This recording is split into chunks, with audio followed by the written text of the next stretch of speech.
Right ಮಹಾರಾಷ್ಟ್ರದ updates ನ ಗಮನಿಸ್ತಾ ಇದ್ದೀವಿ. ಎನ್ಡಿಎ ಭರ್ಜರಿ ಮುನ್ನಡೆ 180ಕ್ಕೂ ಅಧಿಕ ಕ್ಷೇತ್ರದಲ್ಲಿ ಮಹಾಯುತಿ ಮೈತ್ರಿ ಮುನ್ನಡೆಯನ್ನ ಕಾಯ್ದುಕೊಂಡಿದೆ. ಮಹಾವಿಕಾಸ್ ಅಘಾಡಿ ಡ್ರಾಸ್ಟಿಕ್ ಡೌನ್ ಆಗಿದೆ. 130 135ರವರೆಗೂ ಕೂಡ ಹೋಗಿತ್ತು. ಬರೀ 75 ಕ್ಷೇತ್ರ ನಾವು ಗಮನಿಸ್ತಾ ಇದ್ದೀವಿ. ಬರೀ 75 ಕ್ಷೇತ್ರದಲ್ಲಿ ಮಹಾವಿಕಾಸ್ ಅಘಾಡಿ ಸದ್ಯ ಮುನ್ನಡೆಯನ್ನ ಕಾಯ್ದುಕೊಂಡಿರೋದು. ಟ್ರೆಂಡ್ ಹೇಗೆ ಬದಲಾಯಿತು ಅನ್ನೋದನ್ನ ನಾವು ನೋಡಬೇಕು. 135 130 ಈ ಅಂತರ ಇತ್ತು. 6-7 ಕ್ಷೇತ್ರಗಳ ಅಂತರ ಇತ್ತು ಮಹಾಯುತಿ ಹಾಗೆ ಮಹಾವಿಕಾಸ್ ಅಘಾಡಿ ಮಧ್ಯೆ. ಆದ್ರೆ ಈಗ ನೀವು ಗಮನಿಸ್ತಾ ಇದ್ದೀರಿ 288ರಲ್ಲಿ 265 ಕ್ಷೇತ್ರಗಳ ಚಿತ್ರಣ. ಅದರಲ್ಲಿ ಬಿಜೆಪಿ ನೇತೃತ್ವದ ಮಹಾಯುತಿ ಮೈತ್ರಿಕೂಟಕ್ಕೆ ಭರ್ಜರಿ ಮ್ಯಾಂಡೇಟ್ ಸಿಗುವಂತ ಆರಂಭಿಕ ಲಕ್ಷಣ ಕಾಣಿಸ್ತಾ ಇದೆ. 180 ಕ್ಷೇತ್ರಗಳಲ್ಲಿ ಸದ್ಯಕ್ಕೆ ನಾವು ಟ್ರೆಂಡ್ ಅನ್ನ ಗಮನಿಸ್ತಾ ಇದೀವಿ. 180 ಕ್ಷೇತ್ರಗಳಲ್ಲಿ ಮುನ್ನಡೆಯನ್ನ ಕಾಯ್ದುಕೊಂಡಿದೆ ಬಿಜೆಪಿ ನೇತೃತ್ವದ ಮಹಾಯುತಿ. ಕಾಂಗ್ರೆಸ್ ನೇತೃತ್ವದ ಇಂಡಿಯಾ ಮೈತ್ರಿಕೂಟ ಕೇವಲ 75 ಕ್ಷೇತ್ರಗಳಲ್ಲಿ ಹಾಗೆ ಇತರರು 10 ಕ್ಷೇತ್ರಗಳಲ್ಲಿ ಮುನ್ನಡೆಯನ್ನ ಕಾಯ್ದುಕೊಂಡಿದ್ದಾರೆ. ಅಲ್ಲಿಗೆ ಕೆಲವೊಂದು ಸಮೀಕ್ಷೆಗಳು ಈ ಪ್ರೆಡಿಕ್ಷನ್ ಮಾಡಿದ್ವು. 170ಕ್ಕಿಂತ ಹೆಚ್ಚು ಸೀಟನ್ನ ಗೆಲ್ಲುತ್ತೆ ಬಿಜೆಪಿ ನೇತೃತ್ವದ ಮಹಾಯುತಿ ಅನ್ನುವಂತಹ ಪ್ರೆಡಿಕ್ಷನ್ ಮಾಡಿದ್ವು. ಆ ಪ್ರೆಡಿಕ್ಷನ್ ನ ಹತ್ತಿರಕ್ಕೆ ರಿಸಲ್ಟ್ ಬರೋ ಹಾಗೆ ಕಾಣಿಸ್ತಾ ಇದೆ. ಜಿದ್ದಿನ ರಿಸಲ್ಟ್ ಬರಬಹುದು ಅನ್ನುವಂಥ ನಿರೀಕ್ಷೆ ಇತ್ತು.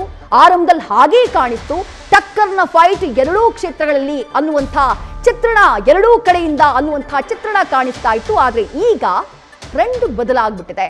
180 ಕ್ಷೇತ್ರಗಳಲ್ಲಿ ಬಿಜೆಪಿ ನೇತೃತ್ವದ ಮಹಾಯುತಿ ಮುನ್ನಡೆಯನ್ನ ಕಾಯ್ದುಕೊಂಡಿದ್ರೆ ಕೇವಲ 75 ಕ್ಷೇತ್ರಗಳಲ್ಲಿ ಕಾಂಗ್ರೆಸ್ ನೇತೃತ್ವದ ಇಂಡಿಯಾ ಮೈತ್ರಿಕೂಟ ಮುನ್ನಡೆಯನ್ನ ಕಾಯ್ದುಕೊಂಡಿದೆ. ಹಾಗೆ 10 ಕ್ಷೇತ್ರಗಳಲ್ಲಿ ಕೇವಲ 10 ಕ್ಷೇತ್ರಗಳಲ್ಲಿ ಇತರರು ಮುನ್ನಡೆಯನ್ನ ಕಾಯ್ದುಕೊಂಡಿದ್ದಾರೆ. ಕರ್ನಾಟಕ ಮಾದರಿಯಲ್ಲಿ ಚುನಾವಣೆಯನ್ನ ಎದುರಿಸಿತ್ತು ಮಹಾರಾಷ್ಟ್ರದಲ್ಲಿ ಕಾಂಗ್ರೆಸ್ ಪಾಳ್ಯ. ಕರ್ನಾಟಕದಲ್ಲಿ ಯಾವ ರೀತಿಯಾದಂತಹ ಗ್ಯಾರಂಟಿಗಳನ್ನ ಘೋಷಣೆ ಮಾಡಲಾಗಿತ್ತು ಅದೇ ರೀತಿಯಾದಂತಹ ಗ್ಯಾರಂಟಿಗಳನ್ನ ಮಹಾರಾಷ್ಟ್ರದಲ್ಲೂ ಕೂಡ ಘೋಷಣೆ ಮಾಡಲಾಗಿತ್ತು. ಬಿಜೆಪಿಯಿಂದಲೂ ಕೂಡ ಅಲ್ಲಿ ಗ್ಯಾರಂಟಿಗಳನ್ನ ಘೋಷಣೆ ಮಾಡಲಾಗಿತ್ತು. ಒಂದು ಕಡೆಗೆ ಗ್ಯಾರಂಟಿ, ಅದರ ಜೊತೆಗೆ ಬೇರೆ ಬೇರೆ ರೀತಿಯಾದಂತಹ ರಾಜಕೀಯ ಸಮೀಕರಣ. 6 ಪಕ್ಷಗಳು, ಒಂದು ಕಡೆ 3 ಮತ್ತೊಂದು ಕಡೆ 3. ಆ 2 ಪಕ್ಷಗಳಲ್ಲಿ ಆದಂತಹ ಆ ಸ್ಪ್ಲಿಟ್, ಒಂದು ಕಡೆ ಒಂದು ಬಣ ಮತ್ತೊಂದು ಕಡೆ ಮತ್ತೊಂದು ಬಣ. ಇಡೀ ಚುನಾವಣೆ ಬಹಳ ಕುತೂಹಲವನ್ನ ಮೂಡಿಸಿತ್ತು. ಸದ್ಯಕ್ಕೆ 195 ನೋಡಿ ಅಪ್ಡೇಟ್ಸ್ ಆಗ್ತಾನೆ ಇದೆ ನಂಬರ್. 195 ಕ್ಷೇತ್ರಗಳಲ್ಲಿ ಬಿಜೆಪಿ ನೇತೃತ್ವದ ಮಹಾಯುತಿ ಮುನ್ನಡೆಯನ್ನ ಕಾಯ್ದುಕೊಂಡಿದೆ. ಕಾಂಗ್ರೆಸ್ನ ನಂಬರ್ ಡ್ರಾಸ್ಟಿಕ್ ಡೌನ್ ಆಗಿದೆ. ಮಹಾವಿಕಾಸ್ ಅಘಾಡಿ ಲೋಕಸಭಾ ಚುನಾವಣೆಯಲ್ಲಿ ಅತಿ ಹೆಚ್ಚಿನ ಸೀಟನ್ನ ಗೆದ್ದಂತಹ ಮಹಾವಿಕಾಸ್ ಅಘಾಡಿ ಮೈತ್ರಿಕೂಟ ವಿಧಾನಸಭಾ ಚುನಾವಣೆಯಲ್ಲಿ ಬಹಳ ಕಳಪೆ ಪರ್ಫಾರ್ಮೆನ್ಸ್ ನತ್ತ ಹಿಡಿತಾ ಇದೆಯಾ ಗೊತ್ತಿಲ್ಲ. ಸದ್ಯದ ಟ್ರೆಂಡ್ ಅನ್ನ ನೋಡ್ತಾ ಇದೀವಿ.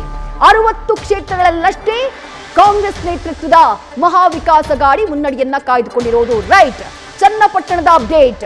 5ನೇ ಸುತ್ತಿನ ಮತ ಎಣಿಕೆ ಚನ್ನಪಟ್ಟಣದಲ್ಲಿ ಮುಕ್ತಾಯ ಆಗಿದೆ. ನಿಖಿಲ್ ಕುಮಾರಸ್ವಾಮಿ 25,649 ಮತಗಳು, ಸಿಪಿ ಯೋಗೇಶ್ವರ್ 24,343 ಮತಗಳು. ಅಲ್ಲಿಗೆ ಮತಗಳ ಅಂತರವನ್ನ ನೋಡ್ತಾ ಇದ್ದೀರಿ. 1,306 ಮತಗಳಿಂದ 5ನೇ ಸುತ್ತಿನ ಮತ ಎಣಿಕೆ ಮುಕ್ತಾಯಕ್ಕೆ ನಿಖಿಲ್ ಕುಮಾರಸ್ವಾಮಿಯವರು ಮುನ್ನಡೆಯನ್ನ ಕಾಯ್ದುಕೊಳ್ಳುವಲ್ಲಿ ಸಕ್ಸಸ್ ಆಗಿದ್ದಾರೆ. ರಕ್ಷಣೆ ನ್ಯೂಸ್ ಫಸ್ಟ್, ನಿರ್ಭೀತಿಯಿಂದ ನಿಮ್ಮ ಪರವಾಗಿ.